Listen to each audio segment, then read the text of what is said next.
Bonsoir à tous. Deux invités ce soir dans ce spécial preuve par trois entre deux tours des élections législatives. D'abord Delphine Batho, bonsoir. Bonsoir. Ministre déléguée à la justice qui a triomphé dès le premier tour dans les Deux-Sèvres, dans l'ex-circonscription de Ségolène Royal. Et puis ensuite Philippe Marini, le président UMP de la Commission des Finances. On l'attend sur les questions des déficits publics, mais aussi du Front National, à propos duquel il est plutôt décomplexé.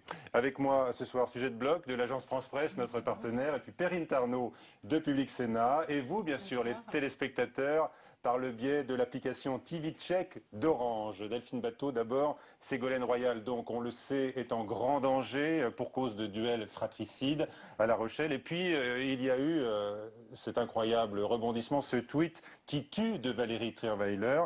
Est-ce que vous demandez, comme Jean-Luc Bianco, de quoi elle se mêle ?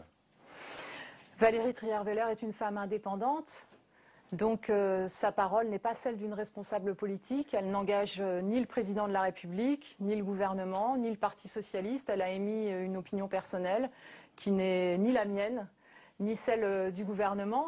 Je crois qu'on ne peut pas dire, comme vous venez de le faire, qu'il y a une sorte de duel fratricide à La Rochelle, parce qu'on pouvait dire qu'il y avait une compétition au premier tour entre la candidate de la majorité présidentielle légitime, Ségolène Royal, et un dissident, Olivier Falorni. Mais ce duel a été arbitré par les électeurs de gauche au premier tour. Et c'est Ségolène Royal qui l'a emporté, qui est en tête du premier tour et qui est donc en situation de devenir la députée de La Rochelle. Et donc cela me permet de dire que la candidature d'Olivier Falorni a changé de nature entre le premier et le second tour. Il est devenu le candidat soutenu par la droite, soutenu par Dominique Bussereau, et Ségolène Royal est la candidate de la gauche soutenu et également de la majorité par la compagne du président de la République. C'est pour ça qu'on a d'autant plus de mal à comprendre la position de Valérie Trierweiler. Je vous l'ai dit, elle n'est pas une responsable politique, ça n'appelle de ma part aucun commentaire. Ce n'est pas une responsable politique, mais elle vit quand même avec le président de la République, François Hollande, qui est intervenu pour soutenir oui, François Hollande s'est exprimé très clairement pour soutenir Ségolène Royal, comme nous tous d'ailleurs. Et vous savez ce qui compte ? Parce que les Rochelais sont des citoyens libres. Ils ne vont pas voter en fonction d'un tweet, ils vont voter en fonction des projets, en fonction de la qualité des personnalités, du bilan qui est celui de Ségolène Royal. Et je pense que ce qu'il faut comprendre, étant élu de la région, je peux vous le dire, c'est qu'il y a derrière la façon dont aujourd'hui Olivier Falorni est devenu le candidat soutenu par la droite, une volonté de Dominique Bussereau qui a été sèchement battue par Ségolène Royal aux élections régionales. Ségolène Royal qui avait aussi battu Jean-Pierre Raffarin en 2004. Il y a une volonté de la droite d'essayer de battre la présidente de la région Poitou-Charentes dans cette élection législative. Qui traite Ségolène Royal de rockstar. Franchement, est-ce que c'est au niveau de la qualité du débat politique que les citoyens attendent? Moi, je ne crois pas. La campagne du président intervient dans un des points les plus chauds des législatives. On ne peut pas dire que c'est anodin. Ça n'appelle pas de commentaires. Je vous ai dit, c'est une femme libre, indépendante. Elle a le droit d'avoir ses opinions personnelles, mais ça n'engage pas ni le président de la République, ni le gouvernement, ni le Premier ministre, ni le Parti socialiste. Est-ce qu'elle a franchi les limites de la neutralité, selon vous? Oui, forcément, avec cette prise de position. J'ai pas de commentaires à faire. Je vous ai dit, c'est une femme indépendante. Voilà, il ne faut pas, on va pas passer l'émission sur. Non, bien sûr, voilà. Mais bon, beaucoup de responsables socialistes sont accablés. C'est votre cas aussi. Non, moi je suis engagée pleinement derrière Ségolène Royal. Je pense qu'elle va gagner. Je pense qu'elle va gagner. Je pense que Ségolène Royal est une grande dame de la vie politique française. Si je suis là aujourd'hui devant vous, c'est aussi parce que c'est quelqu'un qui a toujours donné sa chance aux nouvelles générations. Vous pouvez en témoigner alors, hein, oui, vous, bien sûr. Oui, et c'est quelque chose. Elle vous a laissé sa circonscription des Deux-Sèvres. Oui, elle m'a donné cette chance en 2007 de faire mes preuves par moi-même et d'être maintenant élue au premier tour. Et ça, c'est quelque chose d'important aussi dans la vie politique française. Vous pouvez en témoigner, Delphine Batho, mais est-ce qu'elle-même ne s'est pas donné les meilleures chances pour atterrir à La Rochelle? Elle a refusé une primaire socialiste. Non, c'est un parachutage finalement. Donc, non, elle n'est pas parachutée. Dans sa propre région, vous ne pouvez pas dire que Ségolène Royal est parachutée. Elle a été investie par le Parti socialiste, avec notre soutien à tous, dans une circonscription où il y avait déjà une difficulté, on le savait, entre le maire de La Rochelle, le député sortant Maxime Bonneau, et Olivier Falorni, qui n'a rien voulu entendre. C'est dommage pour lui et c'est dommage pour celui qui était un militant socialiste de n'avoir aucun embarras à être aujourd'hui soutenu par la droite dans la façon dont il l'est. Mais vous dites qu'elle va gagner, mais elle a envisagé sa défaite aujourd'hui en disant qu'elle ne quittera pas la politique de toute façon. Parce que c'est une combattante, Ségolène Royal. Donc c'est normal. Elle a répondu à une question qui lui a été posée. Mais moi, oui, je pense qu'elle va gagner parce que tout le monde dans notre région connaît l'extraordinaire travail qu'elle a fait pour l'excellence environnementale, pour les petites et moyennes entreprises, pour les jeunes apprentis. Et cette capacité de travail, elle est prête aujourd'hui à la mettre au service de La Rochelle et de la République aussi, dans des fonctions parlementaires importantes. Oui. Et si elle n'est pas élue députée dimanche, vous la voyez où? À la tête du Parti socialiste, par exemple? Elle sera présidente de région, elle continuera son travail comme présidente de région, mais je veux qu'elle soit élue dimanche prochain. Alors, bon, vous êtes prudente dans vos commentaires sur ce fameux tweet de Valérie Trierweiler. Parlons peut-être de la prise de position officielle de François Hollande, puisqu'il a rédigé un mot pour la profession de foi de Ségolène Royal. Il est donc intervenu alors qu'il avait dit qu'il n'interviendrait plus comme président dans les affaires du Parti socialiste. Est-ce qu'il est là en contradiction avec lui-même? Non, c'est l'exception qui confirme la règle. Ah. Et il y a une exception, pourquoi? Parce qu'il y a la façon dont un candidat a voulu semer une confusion qui n'a pas lieu d'être. Et on sait aussi que Ségolène Royal a joué un rôle important dans la campagne présidentielle, notamment dans l'entre-deux tours, aussi des primaires. Et donc ce soutien est légitime. Ce n'est pas le seul cas. Il y a le cas du Vaucluse, où il y a la candidate socialiste qui se maintient, malgré les consignes du Parti socialiste, de se retirer pour laisser la place à un UMP, un désistement républicain. Oui, c'est une situation tout de même différente. Ce n'est pas une situation où il y a quelqu'un qui se présente comme un dissident et qui veut battre une candidate légitime de la gauche avec les voix de la droite. Vous savez, normalement, la règle à gauche, c'est que c'est au premier tour qu'on arbitre d'éventuels conflits internes à la gauche. Et donc là, on est sorti du cadre et c'est ce qui motive aussi l'engagement du président de la République. Si Marine Le Pen est élue dimanche prochain à Hénin-Beaumont, est-ce que Ce que je ne souhaite pas. Est-ce que Jean-Luc Mélenchon en portera une part de responsabilité tant il a placé la présidente du Front National sous le feu des projecteurs pendant cette campagne? Écoutez, rien n'est joué. Moi, je souhaite que Philippe Kemel gagne dimanche. Et pour cela, il faut que tous ceux qui ont voté Jean-Luc Mélenchon au premier tour votent pour le candidat socialiste au second tour. Et donc, ne commençons pas à tirer des bilans avant que le deuxième tour des élections législatives soit joué. Vous savez, il y a encore... Jean-Luc Mélenchon lui-même tire des bilans, il est amer aujourd'hui. Il y a seulement 36 circonscriptions dans lesquelles il n'y aura pas de second tour dimanche prochain. Donc ça veut dire que dans la majeure partie des circonscriptions de France, il y a un second tour. Et donc ne faisons pas les analyses politiques, les bilans qu'il faudra faire en temps utile avant que le second tour soit joué. Alors, pour l'instant, nous sommes dans une bataille, et dans une bataille notamment pour battre Marine Le Pen à Hénin-Beaumont. Et à propos du front de gauche et des communistes, on prête à François Hollande l'intention de les faire entrer dans le gouvernement. Il y aura un remaniement, bien sûr. Peut-être qu'avec votre victoire du premier tour, vous serez promu, je ne sais pas, déjà, une promotion, vous venez d'arriver. En tout cas, est-ce qu'il faut faire rentrer des communistes au gouvernement après le second tour des législatives? Que pensez-vous de cette intention prêtée au chef de l'État? C'est une prérogative du président de la République et du Premier ministre qui examineront cette question certainement après le second tour. Moi, je n'ai pas... Est-ce que vous estimez que ce serait fondé? Je n'ai pas à intervenir dans la composition du gouvernement. Politiquement, est-ce que ce serait une bonne chose? Je vous ai répondu, je n'ai pas à interférer dans ce qui sont des prérogatives. Vous savez, le nouveau gouvernement a un esprit d'équipe, un esprit collégial, mais nous voulons aussi incarner une forme de remise en ordre des institutions. Et donc chacun doit être dans ses prérogatives. Les prérogatives d'une ministre et même d'une ministre déléguée n'est pas de dire ce que sera la position du Premier ministre et du Président de la République sur la composition du gouvernement. Mais est-ce qu'en tant que député socialiste aujourd'hui, ministre au gouvernement... Je ne suis plus député socialiste, je suis Vous avez été réélu, mais vous êtes ministre, vous ne siégez pas pour l'instant.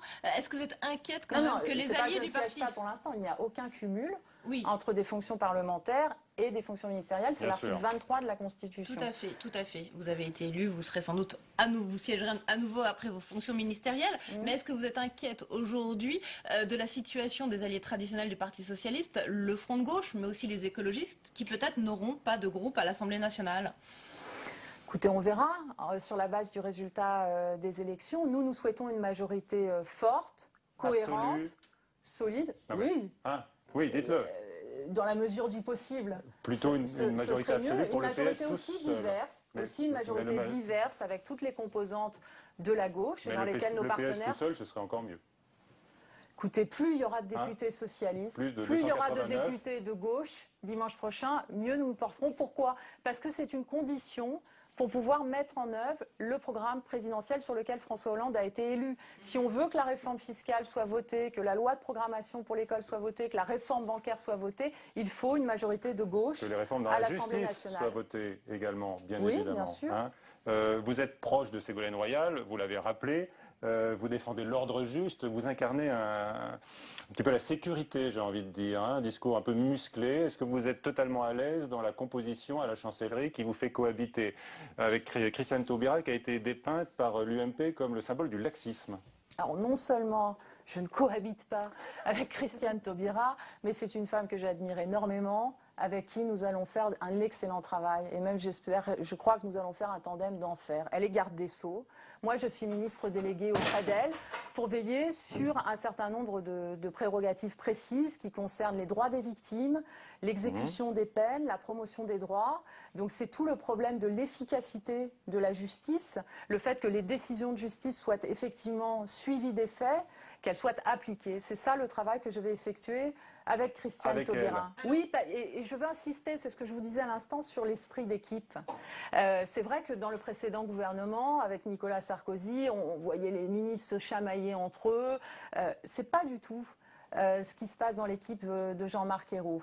Il y a un bon esprit de camaraderie. Vous venez d'arriver, hein. Attendez, bien, attendez. Écoutez, On verra après. Oui, mais c'est notre volonté, cette collégialité, cette solidarité et ce travail en équipe. Le premier texte qui va venir au Parlement sera celui sur une nouvelle loi sur le harcèlement sexuel. Y avez-vous travaillé?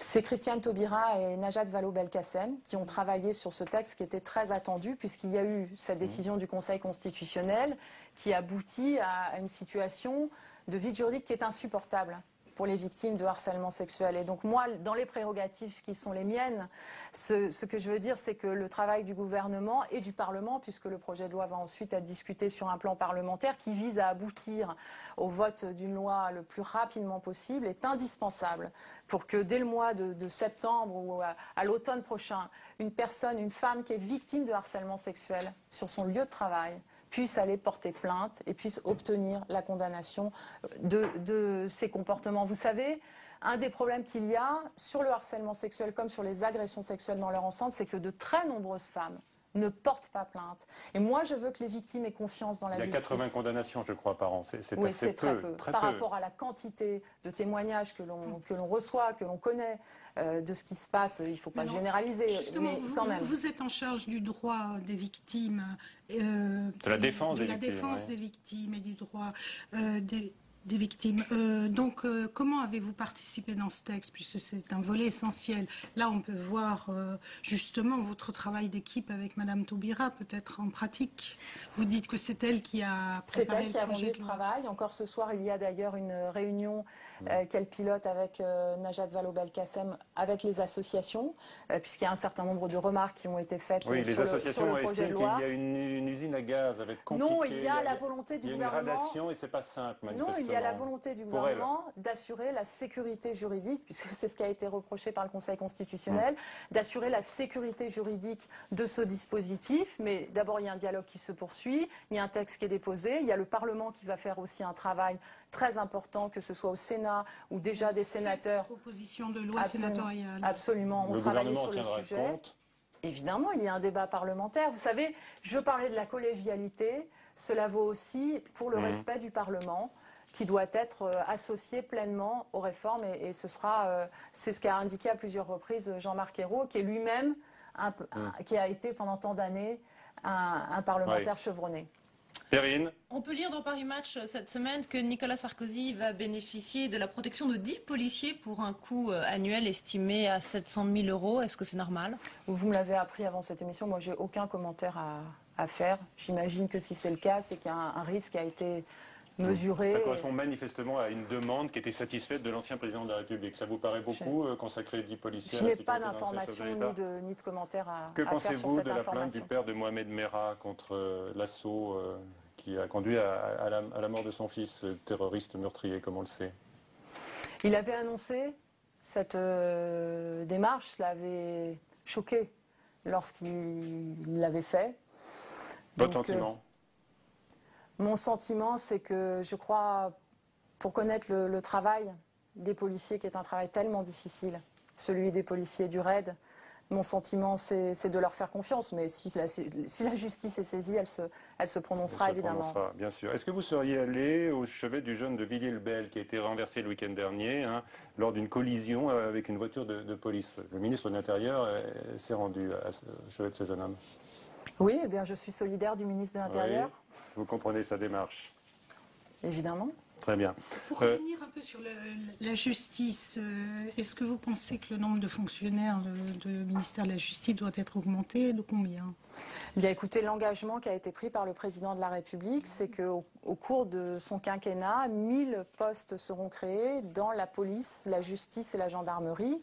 Donc il y aura prochainement un travail sur le budget pour l'année 2013, qui sera même un travail pluriannuel avec la loi de programmation des finances publiques, qui permettra de dire la ventilation de ces 1000 postes entre la police, la gendarmerie et la justice. Mais évidemment, on le sait que l'institution judiciaire... Vous savez, moi, mon sentiment, c'est que de la même façon que le gouvernement nouveau, en arrivant, trouve une situation de déficit public très lourd, de la même façon que dans le domaine de l'éducation nationale, on trouve un système scolaire qui a été profondément mis en difficulté par la suppression d'un certain nombre de postes, nous trouvons un passif dans l'institution judiciaire, avec un manque de moyens, avec une institution qui a été malmenée, dont l'indépendance a été mise en cause, avec beaucoup de peines qui ne sont pas exécutées, et avec des magistrats, des personnels, des greffiers aussi, auxquels il faut redonner du courage, du respect, de l'écoute. Et c'est ce que nous faisons avec Christiane Taubira, qui mène un travail remarquable. Et notre volonté, c'est d'abord de travailler, d'écouter et ensuite de communiquer. Quelle est votre grande priorité après la loi sur le harcèlement sexuel? Quels seront les prochains textes concernant la justice? Vous savez, justement, la justice, ce n'est pas que changer les lois. Pendant 10 ans, nous avons eu une accumulation de lois. À chaque fois qu'il y avait un crime grave, il y avait une loi supplémentaire. Donc nous voulons faire un travail sérieux, un travail en profondeur, conduire un certain nombre de réformes en écoutant ce qu'ont à dire aussi les personnels de l'institution judiciaire. Et donc, nous ne serons pas dans cette logique d'accumulation des lois, nous ferons des lois utiles. Justement, avec notre partenaire Orange et l'application TV Check, on a une question qui nous arrive de Giovannoni, qui vous demande si en matière de justice, les premières mesures du quinquennat de François Hollande vont servir à détricoter la politique menée ces dernières années par Nicolas Sarkozy. Il faudra revenir sur un certain nombre de mesures par exemple, qui sont inefficaces. On a parlé des jurés populaires, on a parlé des tribunaux correctionnels pour mineurs, des réformes qui sont soit stoppées, soit écornées. Écoutez, l'engagement du président de la République que nous avons pris devant les Français pendant la campagne électorale, c'est une justice plus accessible, plus efficace.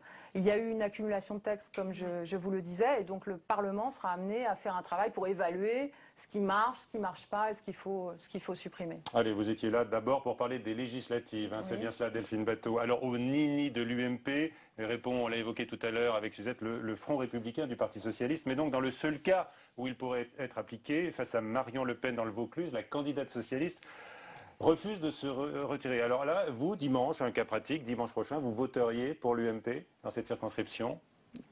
Il faut battre le Front National. C'est ce que le Parti socialiste a donné comme consigne dans cette circonscription. C'est dommage qu'elle ne soit pas suivie, mais je voudrais quand même insister sur une chose. Je voudrais quand même insister sur une chose. Dimanche, là, il y a 480 circonscriptions dans lesquelles le débat sera entre la gauche et la droite. Il y a 61 circonscriptions dans lesquelles le Front National est présent. En 1997, il y avait 133 circonscriptions dans lesquelles le Front National est présent. Donc je ne veux pas que le débat de cet entre-deux-tours soit complètement monopolisé, cristallisé par cette question qui est sérieuse, que je ne nie pas, du Front National, alors que la grande question de dimanche prochain, c'est est-ce qu'on donne une majorité au Parlement à François Hollande, ou est-ce qu'on rétablit les amis de Nicolas Sarkozy dans une forme de situation de cohabitation, de désordre? Il y a peu de chance maintenant, vous êtes en ballottage favorable, hein, vous le savez. Oui, eh vous bien, vous faites peur, là. il faut encore que le vote soit amplifié dimanche prochain, parce que notre pays traverse une crise économique, une crise sociale, et qu'il faut que le gouvernement ait la légitimité du Parlement pour agir. Un mot sur le Front National quand même. Nadine Morano qui évoque les valeurs communes avec le FN et qui donne une interview à Minute, ça vous fait réagir? Bien sûr. On avait déjà vu ça dans l'entre-deux-tours de la campagne présidentielle. Donc c'est toujours la même stratégie qui continue. Et ce qui est regrettable pour l'UMP, c'est que cette stratégie de légitimisation de l'extrême droite qui a conduit Nicolas Sarkozy à sa défaite, parce que c'est un élément de sa défaite, se poursuive aujourd'hui. Merci beaucoup, Merci. Delphine Batho. On va parler du Front National justement maintenant avec Philippe Marini, le président UMP de la Commission des Finances et sénateur de l'Oise, où l'extrême droite a décroché 3 triangulaires dimanche prochain. On voit d'abord l'onde de choc à l'UMP entre la règle édictée donc par le bureau politique et puis la tentation d'accord du côté des électeurs et de certains élus locaux. Alors comment s'y retrouver? Jérôme Rabier. Confronté à des triangulaires et à un électorat de plus en plus favorable à des alliances locales avec le Front National, l'UMP devait trancher. Réuni en bureau politique hier, le parti a approuvé une ligne claire pour son secrétaire général. Dans tous les cas de figure, nous n'appelons pas à voter pour le Front National naturellement. Nous n'appelons pas non plus à voter pour un candidat socialiste qui a choisi de s'allier pour gagner avec l'extrême gauche. Ni Front républicain, ni alliance avec le FN, tout le monde semble a priori sur la même ligne, du moins jusqu'à dimanche prochain. Et les réfractaires ont été priés de se taire. Il a donc été recommandé de se taire là-dessus et de laisser le parti, ou alors on ne fait pas partie du bureau politique. L'aile humaniste de l'UMP, qui affiche d'habitude sa préférence pour le PS en cas de duel avec le FN, est clairement visée. Pourtant, dès aujourd'hui, certains élus n'hésitent pas à critiquer cette stratégie. C'est une solution que je comprends mais que je ne partage pas. Je pense que c'est une solution qui est une solution de court terme, c'est-à-dire que ça permettra peut-être de remporter à la marge quelques circonscriptions supplémentaires, mais je crains que sur le long terme, cette solution n'aboutisse à une certaine forme de banalisation de l'extrême droite qui finalement ne nous sera pas favorable. D'autres élus n'ont pourtant pas ces réticences, à l'image de Nadine Morano en difficulté en Meurthe-et-Moselle, qui a clairement appelé les électeurs du Front National à voter pour elle. L'ancien ministre de la Défense, Gérard Longuet, défend lui aussi un dialogue avec les électeurs du parti frontiste. C'est un acteur de la vie politique française à part entière. C'est un acteur comme le Front de gauche, comme le Parti socialiste. C'est un acteur politique. Il n'y a pas marqué pestiféré. D'ici dimanche et le second tour des législatives, l'UMP restera sur cette ligne politique. C'est seulement ensuite, lors de la bataille qui s'annonce pour prendre la tête du parti, que les langues pourront vraiment se délier au sein de l'UMP. Voilà, Philippe Marini, le président UMP de la Commission des Finances nous a rejoint. Bonsoir et merci d'être avec nous. Donc avec toujours Suzette Bloch et Perrine Tarnot. Alors, quelle est votre position à vous face au Front National? Vous avez entendu notamment votre collègue, Monsieur Le Serre, qui dit ce nini entraîne un risque de banalisation de l'extrême droite. Moi, je constate que le Front National fait sensiblement moins qu'à la présidentielle. 13,5% sur le plan national, c'est des scores auxquels on est habitué depuis 25 ans. Alors, il y a des plus, il y a des moins, mais il ne faut franchement pas en faire un fromage. Là, on parle de la position de l'UMP. Il ne faut pas en faire un l'UMP. fromage. La position de l'UMP a changé. Moi, je dis, c'est mon analyse personnelle, que l'enjeu de cette élection législative, c'est le nombre de députés socialistes. Je considère qu'il serait très dommageable à la République que le Parti socialiste ait la majorité absolue à lui tout seul. À lui tout seul. Donc chaque siège est important et moins il y a de députés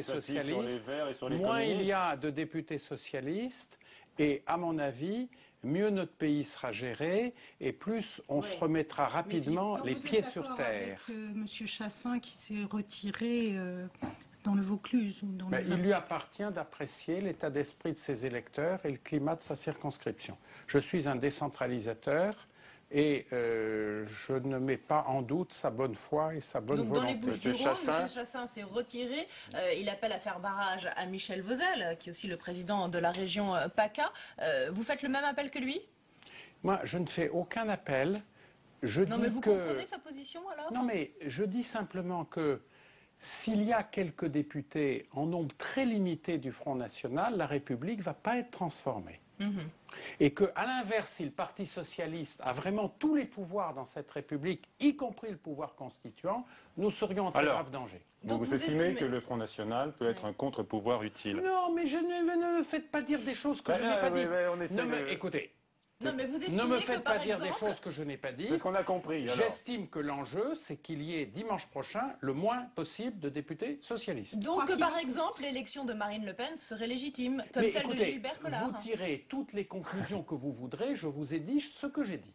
Oui, mais on a compris que vous ne seriez pas gêné par légitime qu'il y ait effectivement une frange de députés Front National. L'Assemblée nationale, pour amoindrir un peu le PS. Elle doit être représentative des courants d'idées et de pensée.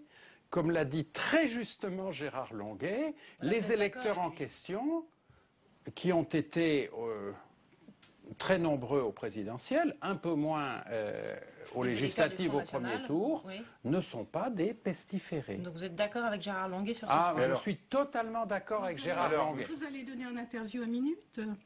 Oh, écoutez, je pense que s'agissant d'un hebdomadaire, c'est clos d'ici dimanche prochain. Bon, au demeurant, sur les sujets de ma compétence, je n'ai jamais refusé d'interview à personne. Sur cette stratégie du Nini de l'UMP, certains quand même au sein de votre parti estiment que c'est une position à court terme. C'est par exemple le cas de Bruno Le Maire ou d'autres sénateurs ici à l'UMP. Monsieur Le Serre aussi par exemple. Mais nous sommes un rassemblement très large. Il y a différentes façons de réagir et même de penser dans notre mouvement. J'estime que son unité doit être préservée à tout prix. C'est une position de court terme, c'est-à-dire aujourd'hui pour empêcher. J'estime qu'il est parfaitement légitime que dans l'UMP, il y ait différentes sensibilités qui s'expriment. Vous avez bien compris que le jeu du Front National, c'est d'attirer une partie de ces sensibilités qui lui sont proches. Écoutez, sincèrement, l'UMP est à 35%, le Front National est à 13,5%, le rapport de force, il n'y a pas photo. Est-ce qu'une partie de l'UMP n'a pas déjà fusionné dans sa tête avec le Front National, comme le dit Arnaud Montebourg? Écoutez, tout ça, ce sont des vaticinations médiatiques et quant au... Alors, comment s'appelle le ministère d'Arnaud Montebourg? Le ministère du redressement productif. Le redressement productif. Alors, il veut redresser les entreprises, ce qui me semble un peu punitif. Redresser les esprits. Je lui laisse ces tendances que je trouve assez critiquables. Mais Philippe Marigny, qu'est-ce qui a changé depuis les cantonales de 2001? Alors, on s'en souvient, Alain Juppé, François Fillon ou Nathalie Kosciusko-Morizet défendaient le Front républicain. Et plus aujourd'hui. Qu'est-ce qui s'est passé? Eh bien, vous m'aviez interrogé à ce moment-là, je vous avais dit, je ne choisis pas. D'accord. Mais vous étiez en quelque sorte un précurseur. Non, mais écoutez, moi, j'ai ma liberté et j'aime l'UMP. Je suis heureux de représenter l'UMP, d'exercer une responsabilité pour l'UMP, parce que c'est un groupe libre où on peut s'exprimer. Et d'ailleurs, dans l'avenir, nous aurons des tendances qui seront organisées et il y aura un congrès où, en toute transparence, les idées vont s'exprimer et les organes dirigeants seront élus comme on le doit le faire dans un parti démocratique à partir de listes, de programmes et de documents d'orientation. Et ça aurait toujours dû être comme ça. Alors pourquoi pas des alliances locales? Écoutez, je vous ai dit ce que je vous ai dit, moins il y aura de députés socialistes et mieux se portera la République. D'accord, donc alors bienvenue à quelques députés Front National pour faire pièce à leur niveau. C'est ce qu'on comprend de vos propos encore une fois, Philippe Marigny. Une dernière question sur le sujet. Diriez-vous, comme Nadine Morano, que vous partagez des valeurs communes avec le Front National? Écoutez, le premier à avoir dit ça, c'était vers 1986, c'était Charles Pasqua. Et vous savez que j'ai gardé beaucoup de tendresse pour Charles Pasqua. Allez, vous avez livré aujourd'hui même, Philippe Marigny, une charge contre les projets de François Hollande. Est-ce que la situation, d'après vos informations, et avant même que soit connu l'audit de la Cour des comptes, est-ce que la situation est plus urgente que jamais pour les finances publiques? Oui, bien sûr. Quelles sont vos informations? Les finances publiques sont dans un état critique. Et nous avons le devoir de renforcer, de défendre la crédibilité de la zone euro. Nous ne pouvons le faire qu'en affichant et en respectant une discipline totale pour parvenir à 3% de déficit public à la fin de 2013. On y arrivera. C'est pas moi, c'est Pierre Moscovici qui a dit très récemment, le nouveau ministre, que pour l'année 2012, nous dérivons, que nous sommes déjà dans une tendance vers 5 à 5,2%, alors que 4,5 était prévu. Donc un correctif sera indispensable. Je voudrais simplement qu'on nous dise pour combien, quand, lequel, qui fera les sacrifices, combien d'impôts supplémentaires, combien de dépenses en moins. On peut aussi demander un délai supplémentaire à nos partenaires européens, reporter un petit peu les objectifs. Tout ça est bien gentil, mais ceux qui se sont appliqués la rigueur et la discipline, nos amis allemands, sur qui tout repose. Je veux dire, l'Allemagne, elle a fait les efforts, elle s'est restructurée, elle a changé de comportement, ça a été douloureux. Elle n'a pas envie de payer pour les autres. Et on les comprend. Et si on était à leur place, on tiendrait une position très ferme. Alors Pierre Moscovici, le ministre des Finances, lui dit on peut arriver à cet équilibre sans mesure d'austérité. Est-ce qu'il est crédible quand il dit ça? C'est une question de mots. Il va falloir prendre des mesures pour améliorer le solde. Améliorer le solde... Sans austérité, dit-il. Cela veut dire soit augmenter les recettes, soit diminuer les dépenses et faire une combinaison entre les deux. C'est inévitable. Alors maintenant, si... Donc l'augmentation des impôts, vous êtes pour? Mais je dis que l'augmentation... qui parle de matraquage. L'augmentation des recettes, des prélèvements est une nécessité. Mais la diminution des dépenses est également une nécessité. Et c'est une affaire de proportion. Moi, j'ai simplement repris, vous savez, et j'ai diffusé un document de travail très détaillé ce matin. C'est transparent, tout le monde peut le consulter. Il est maintenant sur Internet. J'ai repris les chiffres qui sont dans les engagements de François Hollande, qui sont dans les documents du Parti socialiste, avec le programme de stabilité que nous avons approuvé au mois d'avril, c'est-à-dire la projection triennale, et c'est très proche des chiffres de François Hollande. Bon, j'en déduis qu'avec le ralentissement de la croissance, avec la difficulté à tenir la norme de la dépense publique, il va falloir prendre des mesures supplémentaires. 10 milliards d'ajustements en 2012 et 20 milliards en 2013. Alors, avec ou sans austérité, ça dépend du gouvernement, mais si l'on veut parvenir à 3% de déficit public à fin 2013, ce qui est la condition de notre notation du coût de nos emprunts, notre crédibilité, il va bien falloir trouver cet argent. François Hollande vient de dire que la croissance ne naîtra pas de dépenses publiques supplémentaires. Vous êtes rassuré ? Écoutez, ça me paraît assez évident, mais en même temps, il avait laissé entendre qu'on rechercherait le salut de l'Europe avec des dépenses européennes supplémentaires et des project bonds pour financer des investissements d'infrastructures. J'ai regardé quel montant, 4 à 10 milliards pour les 27 pays de l'Union européenne. Est-ce que vous croyez que ce sont des chiffres qui sont significatifs pour la croissance française? C'est peanuts. En tous les cas, il défend toujours ses investissements européens. Mais il n'a pas tort. Il n'a pas tort. Je l'approuve. Mais ce n'est pas de ça que notre croissance va venir. Mais est-ce que vous voyez quand même une inflexion heureuse pour vous dans son discours, effectivement, quand devant le Conseil économique et social et environnemental, le chef de l'État dit que la croissance ne naîtra pas de dépenses publiques supplémentaires? Heureuse lucidité. Heureuse lucidité. Mais maintenant, si j'étais un électeur de gauche, ce que je ne suis pas, j'aurais entendu tout un discours pendant des mois et des années.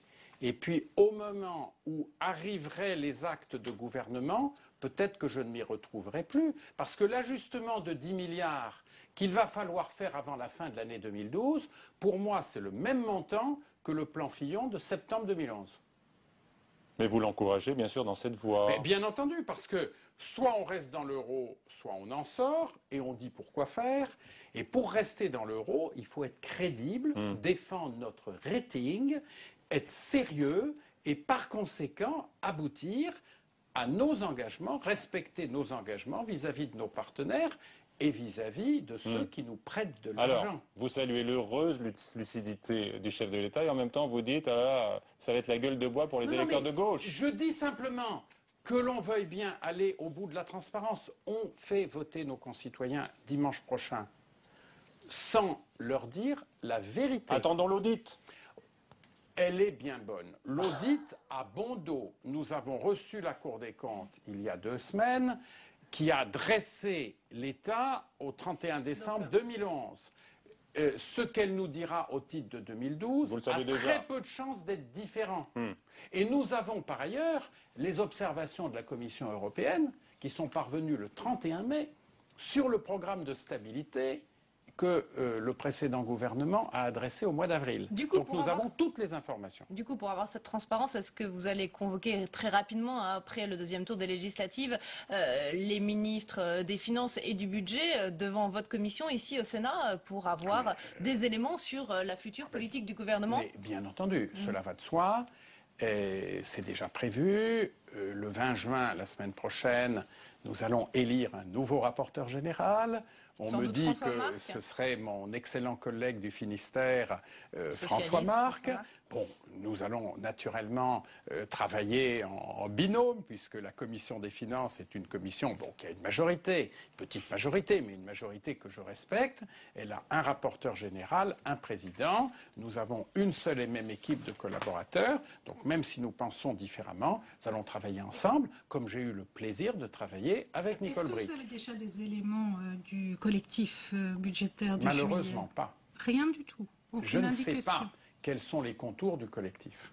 Je ne sais pas comment la matière fiscale en particulier va être partagée entre le collectif et la loi de finances pour 2013, dont les arbitrages vont être faits au cours de l'été et qui sera adoptée par le Conseil des ministres au mois de septembre.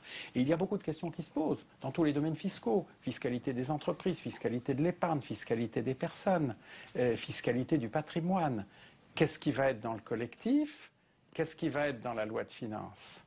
Vous n'avez reçu aucun document encore? Non, aucun document. C'est normal? Écoutez, les nouvelles autorités sont là depuis peu de temps, mais moi, je n'en souffre pas particulièrement. J'ai une très grande patience. Mais je me mets à la place des électrices et des électeurs qui vont se prononcer dimanche prochain. Et je pense qu'ils auraient le droit de savoir. Très bien. Au-delà des quelques indications assez vagues qui ont été données, ils auraient le droit de savoir ce qu'on va faire et avec quelles conséquences. Votre homologue de l'Assemblée nationale sera bientôt de votre couleur politique. Philippe Marigny, est-ce que vous avez une préférence pour... Écoutez, tout le monde sait que j'ai eu un très très grand plaisir à travailler comme rapporteur général pendant de très nombreuses années avec Gilles Carrez. Donc moi, naturellement, mon vœu, c'est que nous poursuivions ensemble. Il y a beaucoup d'autres prétendants. Valérie Pécresse, voilà. François Baroin. Voilà. Votre candidat est donc Gilles Écoutez, Carrez. moi, je ne vote pas, je ne suis pas député. Donc c'est le vote. Ce sera le vote du groupe UMP de l'Assemblée nationale. Moi, mon vœu, et il est très clair, c'est de poursuivre l'excellent travail en commun que j'ai fait pendant tant d'années avec Gilles Carrez, parce que c'est un garçon qui est indépendant, qui dit ce qu'il pense. Et c'est pas le cas de Valérie Attention, Pécresse. vous allez faire Non, mais portrait, là. écoutez, non. Gilles Carrez est quelqu'un qui travaille beaucoup, qui fouille les choses et qui ne parle de rien sur quoi il n'est pas une conviction fondée par une étude sérieuse. Votre fréquentation des anciens ministres, manifestement, n'a pas été tourpeau. Écoutez, non. Ne vous a pas laissé un très bon souvenir. J'adore Valérie Pécresse, qui a vraiment un brio extraordinaire. C'est pas vous qui décidez, mais dans ce rôle, je préfère Gilles Carrez. Ceci dit, c'est pas moi qui vote. Et je serai très heureux de travailler avec le président qui sera là. Alors, il y a une question qui nous arrive de notre partenaire Orange avec l'application TV Check. La gauche pourrait voter, est-ce que la gauche pourrait voter vos propositions de taxation des géants du web? Alors, j'ai observé sur ce sujet une assez nette convergence dans les analyses qui ont été faites par Nicolas Sarkozy, par François Hollande lui-même, par sa spécialiste du sujet devenue secrétaire d'État, Fleur Pellerin. Mon but dans ce domaine, c'est de travailler à une prise de conscience de la situation inadmissible, inéquitable dans laquelle se trouvent les over-the-top, les très grandes entreprises multinationales d'origine américaine, qui utilisent opportunément toutes les ressources de la fiscalité et du droit pour se localiser en Irlande, au Luxembourg, aux îles Caïmans ou ailleurs. Bref, il faudrait contrôler tout ça, c'est ce que vous dites. Il faudrait surtout que l'on modernise notre fiscalité. Parce que si l'on voit échapper de la fiscalité les assiettes les plus modernes et celles qui progressent le plus, qui va payer? Ce sont les autres. Et c'est l'inéquité la plus totale. Et ça pourrait rapporter combien, ça? Écoutez, l'enjeu sur les années qui viennent est un enjeu en milliards d'euros. Deux petites questions en rapport avec le Parti socialiste. Le Premier ministre Jean-Marc Ayrault déclare que l'UMP prépare une alliance stratégique avec le Front National. Que lui répondez-vous? Mais c'est une vue de son esprit. C'est évidemment... Écoutez, comment voulez-vous que l'on puisse imaginer une chose pareille? Bon, maintenant, moi, je voudrais savoir s'il y a des électeurs de vote ouvrière, de lutte ouvrière, qui votent pour un candidat socialiste. Est-ce qu'il y a un accord stratégique entre lutte ouvrière et le Parti socialiste, même avec le Front de gauche? Est-ce que sur tous les sujets, il y a un accord stratégique? Et en particulier sur ce dont nous venons de parler, c'est-à-dire la nécessité d'être sur les 3% à la fin de l'année 2013. Est-ce que le Parti communiste est d'accord? Est-ce que le Front de gauche est d'accord? Le Premier ministre. Nous sommes dans une semaine préélectorale. Chacun fait ce qu'il peut avec ses mots, bien entendu. Mais là, je pense que le Premier ministre est vraiment très très loin de toute réalité crédible. Perrine, l'affaire qui nous a occupés. Et à La Rochelle, l'opération Il faut sauver le soldat royal, branle-bas de combat, François Hollande est intervenu. Aujourd'hui, Martine Aubry était sur place. Et puis, patatras, en milieu de journée, un tweet de Valérie Trierweiler, la compagne de François Hollande, est tombée. Elle soutient l'autre candidat socialiste, dissident, face à Ségolène Royal. Écoutez, moi je pense que les affaires de famille ou les liens personnels n'ont pas à jouer de rôle en politique. On a trop reproché, souvent à juste titre, à Nicolas Sarkozy d'être trop influencé par sa vie personnelle et par sa vie de couple pour accepter cela d'une autre manière et dans d'autres circonstances. Je respecte beaucoup la personnalité de Madame Trierweiler, que je trouve élégante, séduisante, qui est une femme libre et qui a le sens de ses responsabilités. Mais... Pour autant, elle n'est pas mandatée, elle n'est pas élue pour prendre une position de cette nature, surtout quand on peut imaginer qu'elle serait peut-être motivée par un tout petit peu de ce sentiment si compréhensible de jalousie. La jalousie, j'allais vous interroger. C'est la jalousie qui est derrière tout ça. Mais je n'en sais rien. Moi, l'hypothèse est crédible pour vous. Je ne saurais sonder les reins et les cœurs et je ne connais pas le sujet. Mais c'est à cela que ressemble cette déclaration.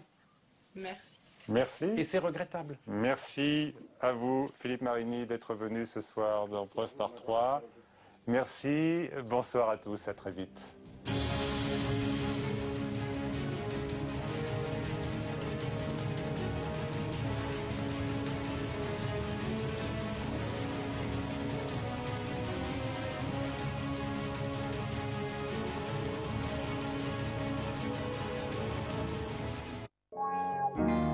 En 2005, Samsonite, fabricant américain de bagages, ferme son unique site français à Hénin-Beaumont dans le Pas-de-Calais.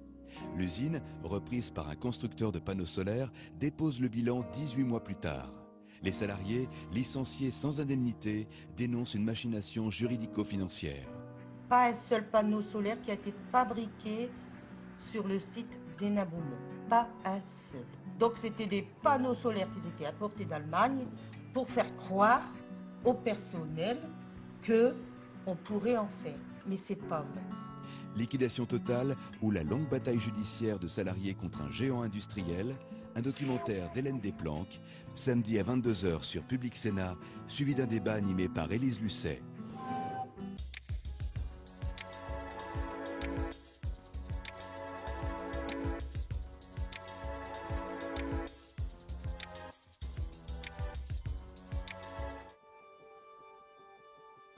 Chaque année, 70 000 personnes sont hospitalisées sans leur consentement.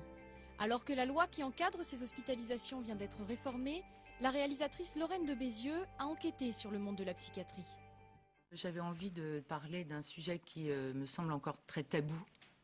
Je pense que la folie fait peur encore aujourd'hui et que j'avais envie de parler des fractures de la société, ça en fait partie. Et je pense que c'est une manière de décrire la société que de raconter comment la société traite ses fous. C'est un enjeu On important. dit souvent des prisons aussi, c'est une façon Voilà. aussi de voir quel est le niveau d'une société. Exactement. De voir comment elle gère à la marge les personnes qui ne sont pas dans le circuit commun, et qui si je sont veux dire. privées de liberté. C'est un enjeu important parce qu'il y a à peu près 70 000 personnes qui sont hospitalisées sous contrainte par an et que ça correspond à peu près au nombre de personnes qui sont incarcérées. C'est équivalent. Donc c'est vrai que c'est comparable, l'enjeu est important et il nous semblait important de donner la parole aux personnes concernées. Qu'est-ce qui est dur dans l'histoire quand on est la mère d'un enfant comme ça qu'on demande à hospitaliser? C'est quoi? C'est la trahison qu'on semble lui faire? Oui, la peur de se tromper? C'est quoi? Non, là, j'avais pas peur de me tromper. De toute façon, je suis pas toute seule dans le cas. Une mère ne peut pas hospitaliser son enfant de force s'il n'y a pas l'avis du psychiatre. Donc, il y a des médecins qui vous appuient ou qui disent non ou qui disent oui. Mais il n'y a pas que vous le demandez. Mais bon, ce qui est, c'est vous voyez votre enfant partir dans une ambulance en ayant eu une piqûre calmante de force dans la fesse. Voilà, et vous suivez, vous arrivez en pleine nuit dans un hôpital psychiatrique, que ce soit Sainte-Anne ou Paul Guiraud ou d'autres, c'est quand même un peu style asile du 19e siècle. Hein. Donc voilà, ma fille me disait, tu m'as fait interner chez les fous. Non, je t'ai fait hospitaliser parce que tu es malade et tu as besoin d'être soigné. Elle vous l'a reproché, oui, j'imagine, de nombreuses plusieurs fois. Oui. C'est terrible pour avoir la confiance. Après récupérer, elle comprend pas, elle veut pas. Et puis petit à petit, il y a quand même une espèce de compréhension que ça n'est pas vraiment pour lui faire du mal et qu'elle y trouve aussi, elle a fait la démarche elle-même parfois d'y aller seule. Vous en êtes là aujourd'hui, elle est en hospitalisation libre, hein, comme on dit, c'est ça, elle choisit d'y aller. Oui. Donc c'est une évolution dans son traitement et dans son état. Oui, extrêmement. Et donc elle a admis qu'au fil du temps, que vous ayez fait le bon choix que d'appeler des médecins pour la contraindre à se faire soigner. Oui. C'est ça? Oui, en gros c'est ça, oui. Concrètement, comment ça se passe quand on rentre comme ça, hospitalisé à la demande d'un tiers ou d'office dans un hôpital? On n'est pas libre, on est enfermé, on est contraint, on est attaché, on est enfermé dans une chambre, on est quoi? On est avant tout protégé. C'est le mot qui concrètement, la vérité, c'est quoi? Pour protéger. La vérité des faits. Mais dans toute la médecine, il y a des mesures qui sont prises quand on reçoit quelqu'un qui est à moitié dans le coma. On va prendre toutes les dispositions pour qu'il ne se fasse pas de mal en tombant. Nous devons faire en sorte que, puisqu'il n'est pas conscient des troubles dont il souffre, qu'il ne quitte pas l'hôpital immédiatement, qu'il ne se fasse pas du mal, qu'il ne fasse pas de mal à d'autres patients. Enfin, c'est toutes ces mesures de... Je parlais à tort tout à l'heure d'incarcération, mais on est quand même dans une logique de privation, de contrainte. On peut donner un traitement à quelqu'un qui le refuse, on peut le voir à tous les usages et toutes les règles. On peut le voir sous ce regard-là, mais pour moi, c'est la protection. C'est pas une critique. Oui, c'est une protection nécessaire et qui n'est pas discutable. L'arrivée du juge, c'est très très difficile à vivre pour les psychiatres qui jusqu'à présent étaient un peu maîtres chez eux et qui sont maintenant obligés effectivement de justifier encore une fois la privation de liberté. Nous avons eu de longs débats à l'Assemblée pour savoir si le juge devait aussi intervenir dans l'obligation de soins. Et il nous est apparu, nous députés, toutes tendances politiques confondues, l'obligation de soins à domicile. À l'extérieur. À l'extérieur, qui est une nouveauté de la loi aussi. Indépendamment. On peut obliger les soins, mais là, il n'y a pas le regard du juge pour l'instant. Indépendamment, de la privation de liberté. Il nous a semblé que le juge n'avait pas à intervenir sur l'obligation de soins. Ça, c'est le rôle du médecin, c'est le rôle du psychiatre. À côté de ça, la notion de privation de liberté, elle est fondamentale. Et ça, ce n'est pas du ressort du médecin, c'est vraiment du ressort du juge de la liberté. Qu'est-ce qu'il connaît le juge à savoir si tel ou tel patient est en mesure ou pas de sortir? Alors, ça se passe plus ou moins bien selon que les juges se déplacent à l'hôpital ou pas. Nous avons aujourd'hui, dans les auditions que nous avons menées, le premier bilan montre qu'environ 30% des juges se déplacent dans les hôpitaux. Et dans ce cas-là, ça se passe globalement très bien. Est-ce qu'ils comprennent bien que vous êtes de leur côté et pas en face? Et comment ça se passe? Est-ce qu'ils sont véhéments? Est-ce qu'ils revendiquent? Est-ce qu'ils protestent? C'est très variable. C'est-à-dire qu'il y a toute un certain nombre de patients qui comprennent pourquoi ils sont là. Et toute une autre partie qui n'est pas d'accord. D'ailleurs, il y a eu hospitalisation sans consentement. C'est bien qu'au départ, le patient n'était pas consentant. Mais au bout de 15 jours, parce que nous intervenons quand même quasiment au bout de 15 jours. La phase de crise est passée. Voilà, pas toujours. Ah bon. Mais en tout cas, je vois quand même un certain nombre de personnes qui n'étaient pas d'accord pour être hospitalisées, qui 10 jours plus tard adhèrent. À l'hospitalisation. Voilà. Et je vais vous dire un mot qui va vous choquer, mais vous en libérez, entre guillemets, combien? Alors, c'est à peu près 5 à 6%, 5 à 6% de mal-vie. Oui, dès l'instant que je vous vis. Évaluation en primaire, enfants stressés, parents compétitifs, l'école est-elle en panne? Ils en débattent sur le plateau d'Élise Lucet. Fallait-il que je vous visse? J'ai 3 enfants, donc 2 plus grands, 19 et 16 ans, et un plus petit qui a 6 ans. Et j'ai été très frappée parce que donc les 3, on n'a pas changé de quartier, on est resté dans la même école. Et à 10 ans d'intervalle, je n'ai pas reconnu la maternelle.